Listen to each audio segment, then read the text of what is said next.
ગઈકાલે રાત્રે રાજ્યના અનેક જિલ્લાઓમાં ભારે પવન સાથે વરસાદ ખાબક્યો હતો, જેને લઈને અનેક જગ્યાએ નુકસાન થયાના અહેવાલો સામે આવી રહ્યા છે.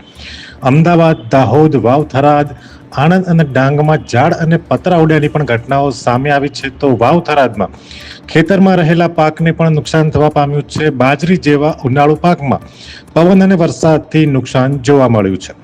ઉત્તર ગુજરાતના મહેસાણા, વિસનગર, વડનગર, ખેરાલુ પંથકમાં પણ ગત મોડી રાત્રે 2 વાગ્યા આસપાસ ભારે પવન સાથે વરસાદ થવા પામ્યો હતો. તો હજુ પણ વરસાદી વાતાવરણ આગામી 3-4 દિવસ સુધી જોવા મળશે તેવી આગાહી વ્યક્ત કરવામાં આવી છે. અમે તમને આપીશું પળે-પળના સમાચાર. જો તમે અમારા નિર્ભય માર્ગ ન્યૂઝ ચેનલને સબસ્ક્રાઇબ કર્યું નથી તો અત્યારે જ નીચે આપેલા આઇકોન બટન પર ક્લિક કરીને સબસ્ક્રાઇબ કરો અને શેર કરવાનું ભૂલશો નહીં.